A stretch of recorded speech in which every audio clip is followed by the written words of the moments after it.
welcome to the Above the Bar podcast, where each week we belly up to the bar with a new guest, find out what they do, who they are, and what makes them great. So sit back, relax, and enjoy.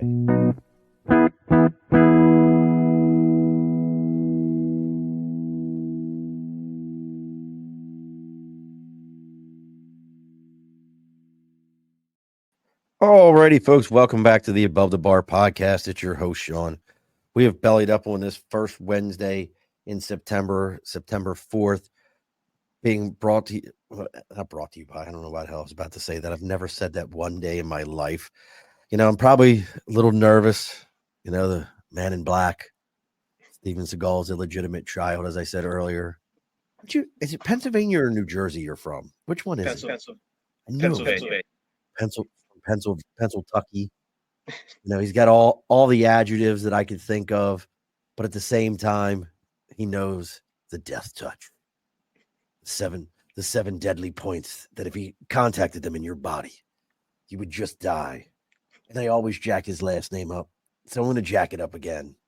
Joining us all the way from PA, it's talking about the history of martial arts today in his new book. It's Mr. Antonio. Say it, Antonio. Say your last name. Aloia. Not like a lawyer, but Aloia. Exactly. He's from New Jersey. Like he's from New Jersey. Aloia.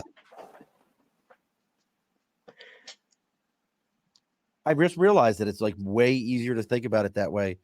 Like if I was saying that you were from, like if I was from Long Island and I said I need a lawyer. Mm-hmm. Exactly. That's actually how I've explained it to people in recent years now. But yes, that makes perfect sense. Well, welcome back, brother. If you guys didn't know it, Antonio was on, I believe it was back in March of this year or somewhere near then. Was it March of this year or last year? I think it was last year.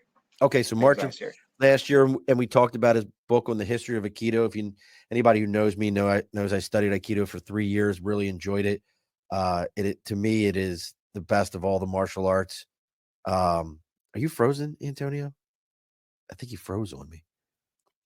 Well, no, if he's I can hear you, but to me, it's the best of all the martial arts because, again, it's, you know, the way it was created, the way O-Sensei did it. I was a big fan, but now he's got a new book we're going to be talking about today. And the title of the new book has words in it I cannot pronounce. So that will be Antonio's job to pronounce all these words because I cannot do so. And I don't mean that in a horrible way. I just mean I try not to butcher names if I don't have to. But let's go ahead and get into some house cleaning before we find out about all these awesome things and what he's got going on. As always, folks, over my right shoulder, we got the big board for sticker and a cause. If you've got something you support and something you're believing in, you send me out a message on Facebook, LinkedIn, YouTube, Twitter, Twitch, TikTok, Instagram. Our email is theabovethebarpodcast@gmail.com. Hello, Miss Cody. Our website is theabovethebarpodcast@gmail or theabovethebarpodcast.com. Send me a message. Let me know what you got going on. Folks, I apologize for my voice today. Also, I do have a little head congestion, so if I mute the mic for coughing and things of that nature, that's what's going on there. But reach out to us on there. Let me know what you got going on. Maybe you've got your own dojo. Maybe you've got your own band. Maybe you actually sing the song, I Think I'm Turning Japanese, and you have a sticker for that because you do martial arts and you play music and you want to send me that sticker. Well, we'll put that right up here and we'll read about it live on the air. The other thing we got to talk about is we got to talk about the people that pay the bills around here, and that's Budget Blinds of East Greenbush and Budget Blinds of Hudson and Coxsackie, New York. They are your largest window treatment company in the world is Budget Blinds. They have locations in Canada, the United States. Here locally, we have our ones in Latham, up in Saratoga, but this one here, this is Budget Blinds of East Greenbush and Budget Blinds of Hudson and Coxsackie that pay the bills. This month, for the month of September, if you reach out to them and let them know you're there to belly up to the bar, their sale is buy 2 window treatments, get 1 free. So they're basically giving away a window treatment. If you've never had custom window treatments and you don't understand what that means, folks, these are not your run-of-the-mill $30, $35 window treatments that you buy at Walmart and the cat eats or the kids look through it one time and snap them. These come with anything from at least a 5-year no questions asked warranty all the way up to they have some stuff that carries a lifetime no questions asked warranty, meaning for you, you buy it one time and you never have to buy it again. That's how much they believe in the products they carry. So that's Budget Blinds of East Greenbush and Budget Blinds of Hudson and Coxsackie, New York. All right, Antonio. All the stuff is done. Let's center our chi for a moment. Let's go ahead. And look, folks, you're not supposed to blow out your mouth. It's in through your nose and out through your nose. If you do, because if you force it out through your nose, you're keeping the air by your brain and getting the bad air away from your brain. Do you know these things? I know these things. But so tell everybody what the name of the new book is, Antonio. Sure thing. So one, thank you for having me again. And two, name of the new book is Takehiko Ishikawa, Judo's Quiet Master. And it's really a biography about Takehiko Ishikawa. So now, before we get too far, who is, say it one more time. Takehiko Ishikawa. We can just Who refer is to him Takehiko? as Takehiko. Sure thing. Who is So Takehiko? Takehiko, or as I will call him, Ishikawa. Okay, because I Ishikawa. spent like 4 years doing this. Okay. But he is, or was, I'm sorry, he was a judo practitioner, one of the highest actually ranked judo practitioners here in the United States, all the way up until the 1980s, and then he moved back to Japan, and he then passed away there in 2008. So what makes him kind of stand out is that, well, like I said, he was the highest rank, but he was the only Japanese, like sixth, seventh, eighth, and then ninth dan or ninth degree black belt that was over here in Philadelphia for like 20 years. Oh wow. From the late 1950s to the mid 1970s, and he really built up judo in the Philadelphia region. So he stayed in the why Philly? Like I guess it seems very odd to me of all the locations. Like I don't think about Philly as a large Japanese population. I used to live outside of there in the Lansdale area in Telford, so I don't think of Philly as a big like, oh, there's a lot of reason to have some Japanese folks around here. Like why Right. there? Well, so to back up a little bit, in 1953, and I'm sure we'll get to different parts of his life throughout this interview, but in 1953, he was part of a goodwill tour of all these Air Force bases to, for the Air Force to try and say, hey, we want to build up a judo program for our airmen. And Philly was wound up being one of his stops, and he really seemed to enjoy Philly. He also seems to have noticed that the North, Philly, New York, etc., seem to have gotten a hold on judo or had a better understanding of judo than, say, the southern states. He didn't really explain his reasoning as to why, but besides that feeling that he had, there was another super important feeling, or actually person, by the name of Helen Foos, who wound up being a benefactor, essentially his benefactor, to keep him up in Philadelphia. Helen Foos was actually a judo practitioner. She got to, by the time Ishikawa came to the United States, she was about first, second dan degree black belt, and she really wanted a really good judo teacher, not only for her but for everyone else that was around her. So she wound up being one of the main influences in his choosing of Philadelphia to reside in for 20 plus years. I got a question. I've heard you say judo practitioner a couple of times. I always thought people who did judo were referred to as judo players. Yes, that is true. Absolutely. Um, I use practitioner because I try to keep it not as a sport, even though there are sporting aspects to it, especially those that are in, those that compete under the Olympic rules. And absolutely, if that's what they want to do, that's what they want to do. I keep saying practitioner because I feel there is still some, martial art to it instead of being a martial sport or just a sport in general. I may be in the minority of that, but I've been, I will refer to as, judo players as judo practitioners. Okay. But as you point out, they are judo players as the majority of people refer to them. Yes. That's the majority of what it is, what most people would think of it. Now I'm going to kind of make a left turn with some Mhm. judo jujitsu question here for you. And we may have talked about this before. I'll jack the whole story up the way it was explained to me. Have you ever heard the story of the whole judo versus jujitsu street fight story? I don't Like, think so. I don't think I have. I like don't think I it was have. told to me one time, and it was one of those ones like I don't know the whole thing, but it was basically um because the Japanese police practice judo. Is that correct? It's like Oh, yeah, yeah. Was it that they were practicing old style jujitsu, and then when judo came along, judo just kind of like wiped the floor with everybody else, and they're like, "Oh crap, we should do judo now." it's Is something is like that? that, and then they like there was like an actual like no doubt about it brawl, and Hmm. like there were people that were like truly badly injured. It was like this like your best five versus our best five. Like some guys had broken arms, concussions, like supposedly somebody died, and it was like okay, we're all just going to kind of when it was all said and done, I think it was the judo ended up kind of outdoing it because of the way it was put together. Does that sound familiar? Or am I remembering the story Yeah, completely wrong? yeah, absolutely. It does sound really, really familiar. And actually, I read a more recent biography of Kano, Jigoro Kano, the founder, and that story did come up. Um, when and now that we're talking about it now you're you running my gears in Reminding my you. head. Um, the takeaway of that is that it's not that from what people have said is that it's not that judo's techniques were better.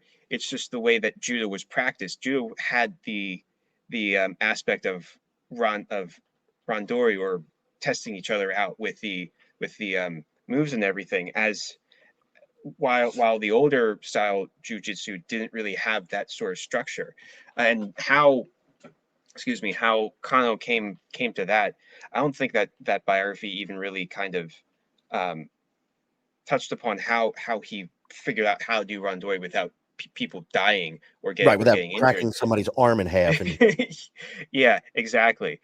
So, but the fact that judo and Kano found this medium of, hey, we can practice on one another without really killing each other, gave the judo players or the judo practitioners at that time an edge over their um, older style jujitsu practitioners. so back to your book though for a second. So Ishikawa, right? Ishikawa, yes. So Master Ishikawa, he's here for 20 years in Philly. Hmm. Does he ever actually open an official school? Is there anything like because I mean, obviously we've all heard the Bruce Lee stories where it was like, oh, don't teach round eyes about our martial arts and like, and it was really a big thing, like for Hmm. Asian that came to the United States, like, hey, this is ours. We can't have them doing this. They're gonna taint it. They're gonna use it the wrong way. It's gonna be Dana White's gonna get a hold of it, and we're gonna have MMA. It's gonna be I'm kidding. Look, Dana, if you Right. want to come on the show, I'd be happy. I think you're amazing, dude. But no, seriously, um, what was like? What did he do with it when he was here?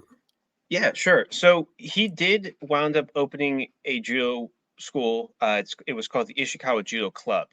Um, Judo, as I found in my research, really for some reason they don't like to call themselves dojos. They like to call themselves clubs, and I think that may be a way for them to get some sort of insurance, or they get some sort of group. Excuse, excuse me, some better affiliation with other sports, so that it's always I'd say because included of the in. player side to it, it probably has Yeah, something to do with like, this is a sporting event. We're a club. Dojo kind of says, no, this is training for self defense or martial arts. No, that makes sense. yeah.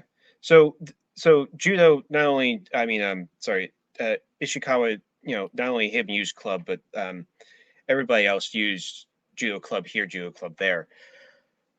So Ishikawa did open Ishikawa Judo Club with the backing of Helen Foos. Helen Foos, it should be pointed out, um, she and her husband, even though her husband later passes, I think in the 70s, Anyway, but she and her husband actually were coal brokers. They were in the coal broking industry, so they were the Oh, middleman between those, the coal mines and those who use coal. So they made a killing off of those coal mines or the coal deals. Um, so the house that she had was a mansion for that time, for the 1950s, 1960s sort of thing. um, but to get back to your original point, Ishikawa did open up a school, and he attracted, throughout his time in Philly, he attracted people who just somehow fell in love with judo, and he brought competition to the East Coast, really. Um, More so than actually the previous school that was in Philly at the time, called the Philly Judo Club. It was actually first called the Philly Jujutsu Club, and then was changed to the Judo Club. And then Ishikawa opened up his school, and actually, since he was the highest ranked person in along the East Coast at that time, he was um, yeah, he was either sixth or seventh dan. I'm trying to remember off the top of my head, but no one else was that high up in rank. Like everyone was like first, second, third dan maybe. So I'm gonna pause he you for a second. I gotta pause you yeah, for a second because a lot yep. of people don't think understand what that means to be. They've probably met someone. They've gone to their local, karate dojo, or they've gone to the pay for your belt at Mhm. taekwondo, and they've seen these things, and they're like, and somebody's like, "I'm a first degree black belt." But when you get into those other third, fourth, fifth dan levels, can you explain what that process means or what someone has to do comparably to, and look, I'm taking nothing away from somebody who's a first or second degree black belt, don't get that twisted.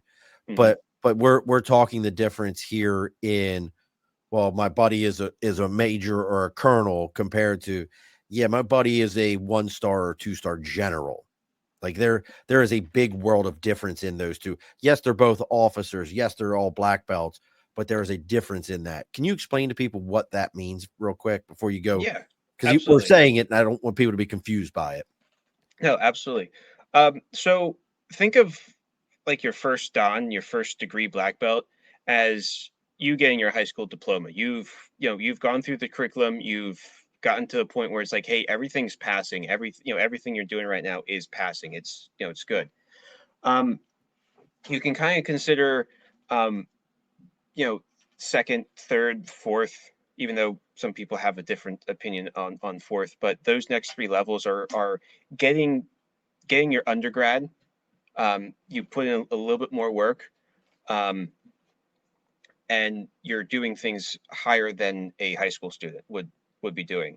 Like you would do a short report on Ishikawa in high school, and in college, in undergrad, you'd be like, okay, so what was the motive behind Ishikawa doing judo here?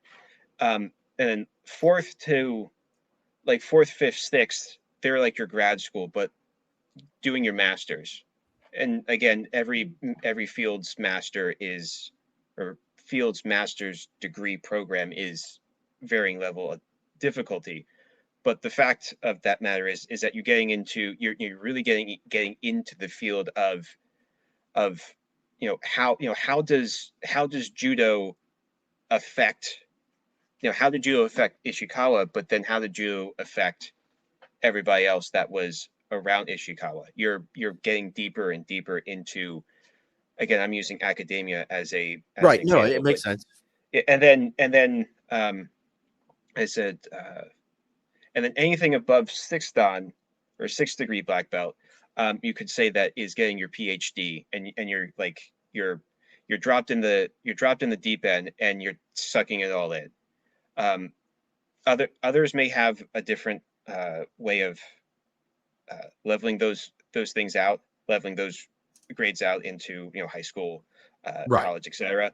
But that's kind of like a rough thing if if you want to explain it to somebody. So when Ishikawa came over here 6th, 7th Dan, he was, he finished his master's degree and he's starting his PhD. He's super seeped into it. Another thing to point out with Ishikawa is that he, when he was still in Japan, he graduated high school. He went to college. He actually went to college for like Japanese literature. But on top of that, he actually went to a judo college where he was, taught nothing else but judo. Hey, this is how you do a hip throw. This is how you do a leg lock. This is how you do X, Y, and Z. And it was it was kind of beaten into him of like, hey, this is how I'm supposed to do stuff.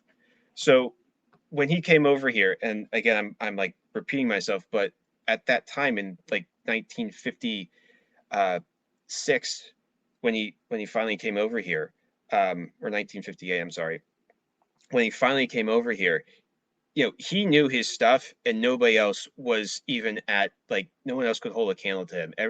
Like the other guy in Philly at the time, I think was maybe a third or fourth dan. So like, he's comparable, but like, I mean, there was just like an ocean between them of just like how much knowledge that Ishikawa had compared to him. So again, I'm just stressing that fact that he was the guy to go to on the East Coast. So do we know why he even came to the States and brought at all? Yes. I mean, you're that immersed. Why even come here and waste your time? You're not going to get better at it. Like we don't have anybody here to make you better, other than teaching side to it, make you better. But why come here? Right, absolutely. Well, it's kind of an unfortunate turn of events, and a lot of, I don't want to say a lot of his life, but major moments in Ishikawa's life were kind of, actually were very, very unfortunate. Almost almost to the point where you're like, man, that just sucks, and it does suck. So after, with all that preface, he winds up coming over to America, because while he was in Japan, he was teaching the uh, Tokyo Riot Police, or the Tokyo Metropolitan Police, which was like the thing to teach.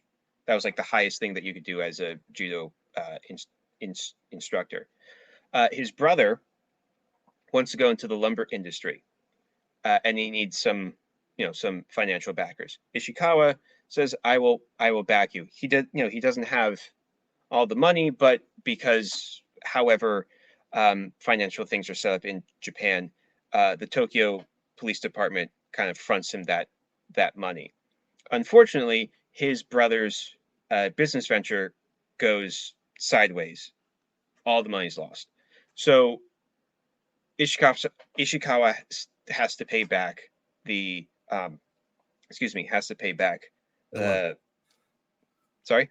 He has to pay the loan back. Yes. Thank you. Sorry. Um, and he can only do that by still working at the police department, and each time the paycheck comes around, it's being taken out. It's being taken out. So by the time that's done, he's like, crap, I'm actually out of a job, because that was kind of like the stipulation with with this whole loan thing. So he then actually finds himself in Cuba, and then from Cuba he finds himself in America, because he didn't really have a home in Japan. Yes, he had a family. He before he went to Cuba, he had his third child, and then he goes to America, and it's like, well, this is the only thing I know. I have no recourse of going back to Japan, doing anything there. I have to be somewhere else, and America kind of becomes that place. Um, Really, thanks to his short stint in the that military tour, and with Helen Foos. So it was kind of a circumstance that he found himself here in America, rather than staying in Japan, and it's kind of unfortunate. I mean, it's interesting that through all those processes, And the name of the book one more time is. Takehiko Ishikawa, Judo's Quiet Master. So if somebody just looked up Judo's Quiet Master, would it come up? Yes, yes. Because that first part, I don't know if anybody could spell all that, but I mean, I think they could get away with the Quiet Master, and Yes.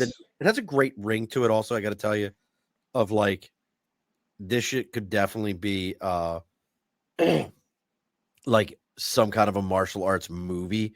Is this a character like a lot of these guys are so unique in who they are, and we find out that these folks existed in the United States and they showed up here. Is this one that you've ever heard someone say, "Hey," I mean, because just hearing you talk about it, I mean, that I would find that absolutely fascinating. That here's this gentleman that has achieved at this level. He's training at the highest level that he could for judo with the Japanese police department. Things are going in a positive. Someone's willing to, and all of a sudden, his own brother tanks him, and the brother gets to stay where he's at, and he has to dip. Mm-hmm. And through that, he's got to build himself back up. And it's America, especially that time. It's the land of opportunity. We've always heard those stories, but I can't imagine. I mean, in your research, did you find anything about like some of the other challenges he would have had to have faced? I mean, obviously there's a language barrier. Yeah, What's some of the things he definitely. had to deal with that you found out about? So with that, and you actually bring up the language barrier. So throughout this research, I actually got to talk to Ishikawa's youngest daughter. We actually sat down for like 2 days over the phone, going back and forth. Is That she was in actually Japan or is she here? she's here. She's actually down in Virginia, I think. But her family's her family is all all around. But so in talking to her, um, she brought up this whole thing with uh, the pipe, the smoking pipe. Those old pipes that that you see in the old cartoons. The super long one. Did he have one of those Well, super long ones? no, it was like the short one that that Sherlock Holmes had.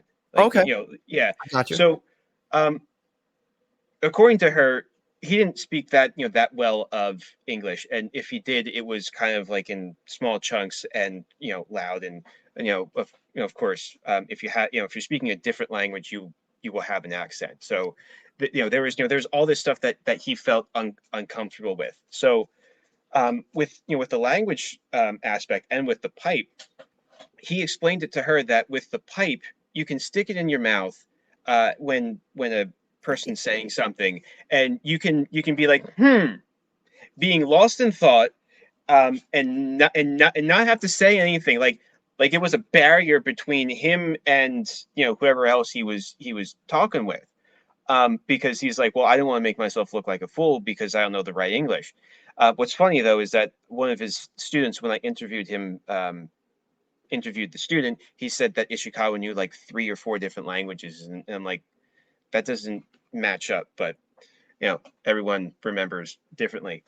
But But yeah, those could have so not been English languages. I mean, you know what I'm saying? that is true. But he used the pipe a lot for a lot of those English interactions. But every month, no, I'm sorry, it was every week when he was still living in Philadelphia, he would drive up to, or he would somehow get up to New York City, and he would go to like Japantown up there, and it was right across from the Russian tea house. He would bring his kids. Um, but there was like a Japanese club up there, and he loved to play this strategy game called Go. Uh, it kind of looks like checkers, but it's kind of more like Othello, where you gotta have like more territorial space than your opponent. It gets really deep on how to uh, get land and everything else. But he used to go up there, play this Japanese board game, and he would not use the pipe at all with his Japanese confederates. He would just be speaking Japanese He fluently. was He'd be comfortable. Yeah, he was so comfortable. He was like shouting, yelling, laughing, and his daughter, uh, relating it to me, she's like I can't believe that there was this side of him that like no one else down in Philly really knew about, because because there's that uncomfortability, between him and and the language. Um, and then like another thing that that was kind of like another challenge that that wound up being self-imposed, but like he since he was with Helen Foos, and Helen Foos was paying him uh and supporting him, I should say, and actually his family while he was here. um there wasn't like a big drive for him to make buco money off of teaching judo. His his whole philosophy, and I actually found this philosophy a lot when I was actually talking to kendo people, is that you make enough money to keep the lights on, and then that's that. Why? Ishikawa Why? had say Why? again. Why? Uh, Ishik Now there's the best thing that I could find throughout the research is that he really didn't want to touch money.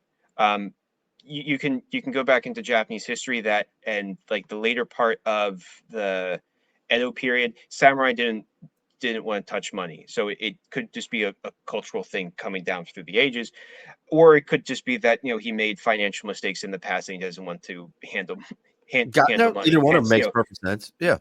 but there was also a thing where he felt like, hey, if you're coming to judo, you you don't need to pay $50 billion to train. Come and train, pay the mat fee. It's $10 or whatever. Once you get the black belt, it's like 20 or whatever. I Again, this is back in 1950s, 1960s Right.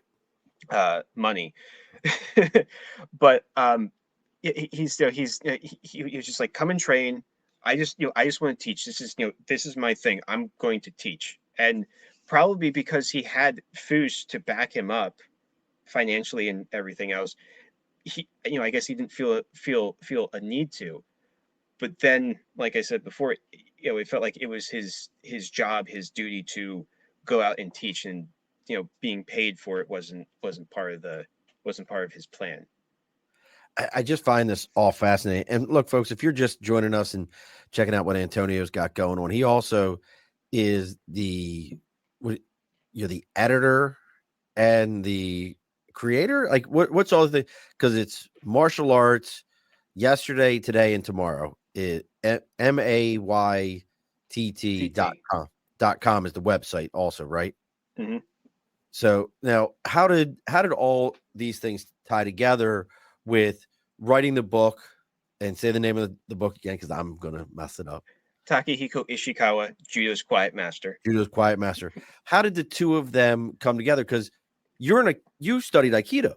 Hmm. How does all this tie together between what you have going on at martial arts yesterday, today, and tomorrow.com? And look, folks, check it out. There's a lot of great articles. If you're into martial arts, you want to know about some of the history of martial arts things, definitely check out what Antonio's got going on there. But how did the one come to be part of the other?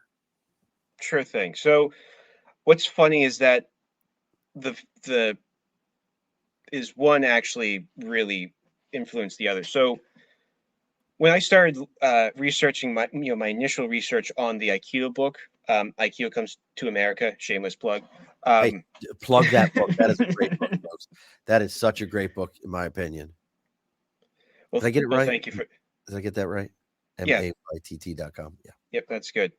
Um, yeah, so researching for that book, I found that a lot of the early Aikido practitioners were actually judo practitioners, and you know on varying degrees of what the sources say, they were they could hold their own in a judo match, which then made their Aikido more I can imagine. applicable, or combative to dealing with other martial arts. Like, I mean, excuse me, like one guy was sent to France, one guy was sent to um, Hawaii, uh, Korea, Taiwan, etc. Um, and they all had to prove Aikido, so they relied on their judo training or their kendo training or their karate training to help them demonstrate Aikido. Um, to the to the new people. So I wanted to go backwards since I was an Aikido practitioner. I wanted to go backwards and be like, hey, what can I do with judo? So at the time, I was at Westchester University, and I found that there was a judo club there. So I started training. Uh, After like a month or two, the one guy, the president, was like, "Hey, we're going to go do a Sunday practice at our home school, home club, which was a school out in Bryn Mawr. Since COVID, it's actually moved locations within Bryn Mawr. So down there training, there's a black and white picture of a Japanese man with glasses on. I'm like, who the hell is this guy?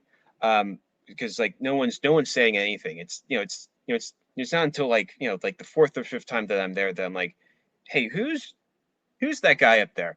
And the older people, the older belts, the higher belts are like, I don't know. Um, Somehow, Don't you love that? They're like, I don't know. I think that's the guy yeah, who owns the building or something like that. maybe The landlord, he wants his picture here. I don't know. That's so right. great. It's such an So American thing too. Oh, God, how do we do it? I don't know. it, Is that the guy who owns the Panda Express? Is that the Panda it's Express guy? down the Oh, street, yeah, maybe. we're such assholes. I love it. Go ahead. I'm sorry. I That's didn't mean to interrupt you it's there, but that's that's so so good. It's all good. But in that exchange, the teacher there, Tom Blair, overhears and kind of comes up to me, and he's like, well, that's Takehiko Ishikawa, two-time All Japan Judo champion, this, that, and the other thing. I'm like, oh, okay, cool, thank you. And then I go and train because like there's not much to think about during training except for like, am I doing this throw right and can I fall correctly? Um, and then once I get into my car, I'm driving and I doze off or whatever, mentally, not not I'm not about to say not that's not physically. good. No, but I'm like, who the hell is Takehiko Ishikawa? Like, and like, why is he important here? So I'm doing some research on him, and there's like a there's a Wikipedia article that's like not even 200 words about him. And I'm like, wow. And I'm like, there has to be more to this guy. Right. So I wound up talking with Tom Blair. I did an interview with him, and he's actually one of like the first judo interviews that I did, like the first 5 judo interviews that I did for MAYTT, martial arts yesterday, today, and tomorrow. Um, and then it just starts dawning on me that like it's like I really need to find out more about this guy. So I ran reaching out to Blair again, and it's like, I want to do a biography on this guy. I want to learn more about him. Who's around that that can shed some more light. So I got like 3 people from him, um, and I kind of started going off from there. I wound up talking to another guy down in Philly, Art Art Bergeau. I think I'm saying his last name right. It's very French. Um, but he was a great source. He really knew Ishikawa personally. More on a personal level, um, more so than anyone else that I kind of talked with. Um, but it went from there. Um, it went to finding uh, Black Belt magazine articles about him. So like it just I just kept going down this rabbit Rabbit hole. hole. Yeah. And and I wound up actually reaching out to the Kodokan, which is like the birthplace of judo, in Japan, in Tokyo. And they wound up having like 4 or 5 archival uh, articles in their judo periodical. I'm like, oh crap, this is great. So I had someone translate it enough so that I can use it, and then again, just like kind of peering out here and there, I wound up talking to Ishikawa's youngest daughter, Atsuko. So, I know this is a long way around to get, to answering your question, but like it was just really to try and find out more of this guy, because like, if someone's having a picture up on the wall, it's It's you got know to it's be got to about. be, yeah, it's got to be important. It's got to be more than 200 words on Wikipedia. And I'm just like, what? So, there's that knack of just tr- trying to And you're find a out. curious guy. Let's be honest here. You are that. You're a curious person that wants to dig into it. And if you're curious, folks, of what Antonio is talking about here, again, MAYTT.com. That's martial arts yesterday, today, tomorrow.com. He's got his first book that's all about Aikido coming to the United States, how it got here, what was the process there. And then he has the most recent book, the Judo's Quiet Master. You saw I did that, right? You saw I did Judo's Quiet Master, because I'm professional and I know how to do these things. I can slide that right on in there. Yes, Um, you can. it's a skill set that I have, just being able to slide that through. Folks, if you're just joining us, please, if you got questions about martial arts, maybe you trained in martial arts, Cody, Cody's 1,000% correct. I am so great with names. World, like I say them all just perfectly. But if you had some questions, please let me know. Now, I'm curious though, with Ishikawa and his process, him being here. I mean, if he's established this life, he's got a daughter. It Cody said no one ever about me and saying names. It's so bad. And I apologize to everyone, Cody, when it comes to their names. But and we're getting close to closing the bar here soon, folks. So again, if you had questions about martial arts, let us know. Antonio may not be able to answer, but I bet you he knows where to point you in the right direction for it. Because I do have some curiosity questions. As because you're kind of more of a purist here, but why go back to Japan? He's got a daughter here. Sounds like he established a life here. He's created something for himself here in the U.S. that sounds like it was pretty valuable to him. Why go back to Japan? It doesn't make any sense to me. Well, two things. One, well, let me back up. Even though he moved here and he, made a point to bring over his family, unfortunately, when he did bring over his kids and his wife, like 6, 8 months later, that marriage fell apart, so he was left with his kids. But when he yeah, when he was still here in the United States, whether it was in Philadelphia or in Virginia Beach, he would go back to Japan every once in a while. He still had family there. Um, actually, oh, he went back there every so often. Um, you know, because he still had some friends there. One to see them every so often. Um, One thing I should point out, like the timeline of his life was really hard to pin down because everyone had a slightly different timeline. So exactly how these trips back to Japan or trips up to New York City fit into teaching judo and everything else, was kind of hard to really, Lockdown. yeah, locked down. But the fact that we know that that he went back to Japan and etc. But in the 1980s, he was going back there and he stayed for a few months. I think from what Atsuko said, it was a family matter, and it was during that time he met another woman, um, Aiko, who actually wound up being a very, I don't want to say high ranking, but very leading mind in mm, in the medical field. I know that she was a doctor, so she was up there in profession. So there is that. Of course, if you know any males, women really play a big role in decisions. But on the but on the flip side, over here in America, Foose was getting older by the 1970s. Um, I'm sorry, by 1969, she actually had moved down to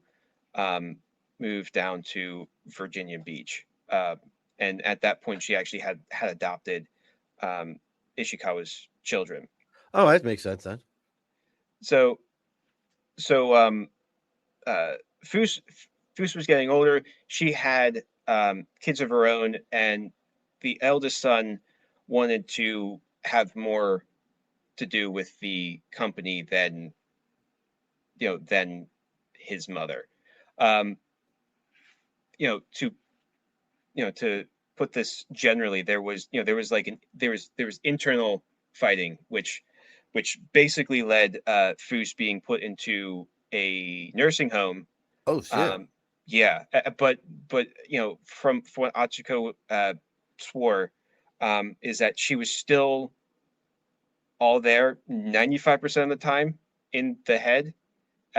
She could still take care of her two giant Great Danes, and unfortunately, those had to be removed. I'm not sure if they were unfortunately put down or put up for adoption. Either way, the son really wanted to have more to do and not really want to have his mother in there. So with essentially Ishikawa's backer, financer for years in a retirement home, and whatever legalese that you can figure out that basically barred her most likely from accessing her own money to support Yeah. Ishikawa or anybody else for that matter. Really was like Ishikawa was like, I don't know what to do. Like I don't know how how the U.S. justice system works. Even though he was there for 20 odd years, he never really needed to learn any of that. So with his backer in a retirement home, and I'm Yeah. laughing because it's just historical irony, and him finding almost another life in Japan, with From one with sugar mama to another. Is that what we're saying here? I don't think it was a sugar. No, because Aiko was roughly Ishikawa's age, or maybe a little bit younger. So it wasn't really. Okay. Just making sure. No, Because that's okay. my man had one woman supporting him financially here. He gets back to Japan. So I mean, he wasn't just a judo player. He might have been just a regular old player. I mean, he might have had a little bit of just player in him, is what I'm hearing. Hey, you know what? Maybe I don't know. No one, unfortunately, no one that I talked to has mentioned any of that. Um, Ishikawa has really made sure that his personal life Personal. was really personal. There was many things that he wouldn't actually share with students. Um, if you talk to Art Bourgeot, there was a lot of things that he opened up to him about, but it wasn't everything. Fun fact is that actually Art Bourgeot's interview is on Martial Arts Yesterday, Today, and Tomorrow. So if you Nice. want to check that out, I think I published that back in 2021. So still One of my best some. friends, Jim, is watching us over on Instagram right now. Jim, I know you got questions about martial arts, and I don't mean like can you do split kicks or anything still. But so all right, so I got some curiosity questions because Sure thing. since we've known each other here for a little bit, Antonio, from the Aikido to studying Ishikawa, we're you're in that purest vein of what martial arts is. Would you agree with that? I mean, I guess how would you define purist? Because I'm not really sure if I consider myself a purist on anything. Well, I mean, like if you're willing to go out and you're studying these martial arts, you're looking into what they are, you're finding out about these martial arts, you're really taking the time to understand the roots of them, you care about the history of them. Right. Yes. Okay. Yeah. I can go with that. Yes. So all that being said, in in your studies, and I find it interesting, and I'm really curious of your feeling because I know the way I think about this as somebody who trained in Aikido. How are your feelings, after understanding more about Ishikawa and judo, what you know about Osensei with Aikido and all those kind of things. And then we come full circle today with the mixed martial arts world, where you might see a guy who studied judo, studied wrestling, he studied boxing. I don't know if any of them have ever studied Hapkido, but but something like that. What's the French one? The French ship martial art. Is that Savat? Savat. A lot of people don't realize the first person to ever win an Ultimate Fighter was a Savat guy. That was the first ever. Savat is actually, I'll tell you, hand-to-hand street fight. You don't want to mess with too many dudes that are doing that. That's a different animal in and of itself. And if you look it up, folks, it was designed to fight ship to ship, French combat. It's not really a martial arts as we think about it, but it is a martial art. What are some of the things that you've learned or feelings you have personally towards this evolution in martial arts, and that really, like, MMA doesn't have a name. Like we would never be like, you study ass kick do. Like what are your feelings there? Well, that's actually a really good question. Thank you. That's actually really deep.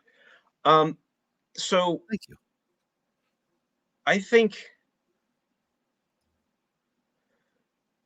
it is. That's It is very brutal. it is. But I think I think people get.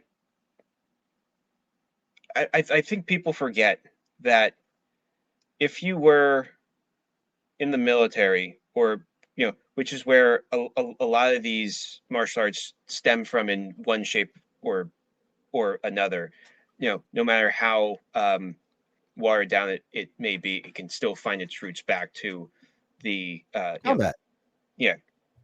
combat. So if you look at your modern soldier, they're not just using your assault rifle. They're also using the tactical knife. They're also using the pistol. They're or their sidearm. They're using other tactics to get a better position to fire upon. So if you take it with that, that's a mixed martial art. And if we put it into the context of the samurai, which again Aikido judo kind of comes from, you need to learn how to ride a horse, and then on top of that, the samurai used to be considered a mounted archer class instead of what we think of them today. So you need to ride a horse and shoot a bow and arrow. And then on top of that, once you had larger armies, it's like, well, okay, I should probably know how to use a spear or a pike. And then like, oh wait, what's my sidearm? My sidearm is my sword, so I should know a little bit about the sword. So, as we keep going in here, the the samurai or the military units of back then and even today already have mixed martial arts thrown in together, because this is how they were trying to survive or gain the advantage on the battlefield. I see Bring that. it bring it over here into the civilian martial arts, because I think the distinction needs to be made. Excuse me, of the martial arts that we do here, in the confines of air conditioning and heating, as opposed to those that's done out on the muddy field somewhere else. Um, is that the stuff over here in MMA? I mean, everyone was doing some sort of MMA, at least from what I can tell, in massive popularity, like since the 60s and 70s. I mean, early Aikido people were, here in the United States, they were previous judo people, or they were previous karate people. So there was already mixed martial arts going on, and You were already blending. It was already a yeah, blend. yeah. And that was my However, curiosity, because yeah, wasn't O Sensei was a jujitsu or judo guy originally, yeah, wasn't he? too, and and he dabbled in sword. He dabbled in Joe, the short stick, or short staff, I should say. But like what happened later on is, like, at least by, and I'm doing some generalizations here, at least by like the 70s or 80s, there was a standardization through the martial arts over here. So it was like, hey, if we want to be Shotokan karate, we want to make sure that we were doing textbook Shotokan karate stuff. If we're doing Aikido, we need to be doing textbook Aikido, because again, if we take an Aikido person out and put them somewhere else, they have to be doing roughly the same Aikido. If you put it with again, let's just use O Sensei, who took a lot of different arts, put it into his own thing called Aikido. He modified, and I think other people who did similar things, past and present, took things from other arts and modified them to fit what they were trying to do. Mixed martial arts is just a little more aggressive demonstration of taking all these things, putting into what works for one person, what wants to work for one person, and then putting that into the ring and beating the crap out of each other. Completely. That makes perfect sense to me. And so you understand, Nate, used to ride horseback, haven't rode in probably 30 years, but used to be quite proficient on horseback, believe it or not. Went to summer camp all the time.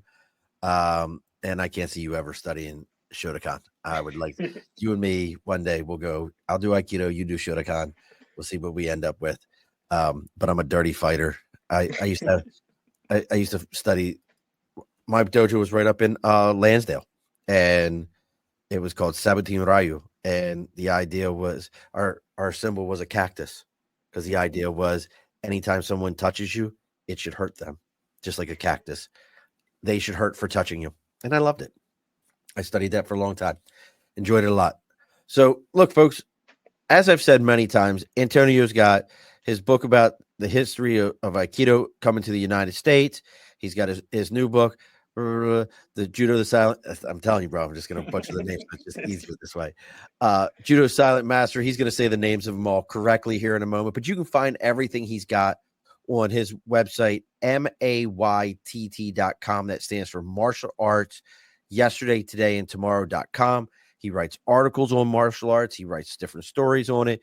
If you're curious about something, I guarantee you he's the guy that comes along with it. Crazy Jiu-Jitsu actually has a very interesting history on Jiu-Jitsu ending up in South America and in Brazil, and then how the Gracie family adapted it to their own thing. Because don't forget, down in Brazil, you also have Capoeira is down in that area also. I don't personally think you see much capoeira in jiu-jitsu, but I think that maybe a lot of the balance work is there, but that's my personal opinion. But you can look all these things up. Again, it's MAYTT.com. You can see what he's got going. As I always say every week, folks, if you're finding me through Antonio or Antonio through me, make sure you're hitting that like, share, follow, all those kind of things. It really does have a value to us. It really does mean something. If you're looking to support the show, over on our website, theabovethebarpodcast.com, we've got a link to our TeePublic, which is our t-shirts and stuff like that. You can find all kinds of stuff on there, like our newest one, which I'd laugh so hard when I heard this dude say it. So I had to make a t-shirt out of it. It says, we drink sweet tea, not socialist Kool-Aid, which made me laugh so hard, especially because it was an older Chinese man who was saying it. He's like, we're from the Southeast. We drink sweet tea, not socialist Kool-Aid. And I was like, this is great. I love this guy. This is hilarious to me. So I made a t-shirt for that. We got all the different show t-shirts you can pick up over there. So make sure you do that for us. That's how this all keeps going. Anything coming up, Antonio, any talks you've got going, anywhere somebody could see you? I want you to say the names of these books one more time, because I know I butchered them. No, it's all good. Thank you. Well, one, thank you for having me. Two, nothing right now planned for the books where I'm going to be showing up. But if you want me to show up and talk, or throw somebody in Aikido or Judo, let me know. We'll figure something out. So like Sean said before, author of Aikido Comes to America. Great introduction to how Aikido came to America. That could be found on Amazon. Newest book, Takehiko Ishikawa, Judo's Quiet Master. That's also on Amazon right now. It's only for pre-order for the ebook. There are the paperback and the hardback coming out September 16th, so in 2-ish weeks. So if you want to reserve your copy, get an ebook. If you want to make sure you buy a physical copy, set the alarm for September 16th. Hopefully by midnight, it's going to pop up, but Amazon's weird. Amazon's like, like the God complex thing. So I don't know what's going on with that. But if anything else piqued your interest, you can, again, like Sean said, find me at martial arts yesterday, today, and tomorrow. That's where most, if not all, my research goes. I've been posting up some interview excerpts from my Ishikawa research. I think I have 3 more I need to post, which are going to be coming out later this month and into October. So if you're interested in that, and yeah, you can find me on Facebook, Martial Arts Yesterday, Today, and Tomorrow, Instagram, Reddit, somewhere on Spotify too, maybe. But yeah. Little everywhere you can find him, folks. And look, make sure you join us again next week. Next week we have, her name is, I love her name, Athena Demeter. So Athena wrote a book called Escape. It's her personal journey as an Arabian woman breaking free to discover her true identity and freedom. The book delves into themes of resilience, courage, and self-discovery. I cannot wait to talk to her, especially in today's culture, as somebody coming from a very restrictive society for women to another culture where, we don't know if we're exploiting or we're empowering. So to talk to somebody who's come from that culture to this culture, I cannot wait to talk to her. As always, folks, make sure there's likes, shares, and follows. Now, don't log off on me, Antonio. If you remember how this all works, the guest always gets the final word. So what's our final word tonight? Our final word is, I don't know why I'm thinking this, but the final word is endure. Alrighty, folks, be sure to push your stool in. This has been a Second Front podcast presentation found on Apple, Spotify, and wherever podcasts can be found.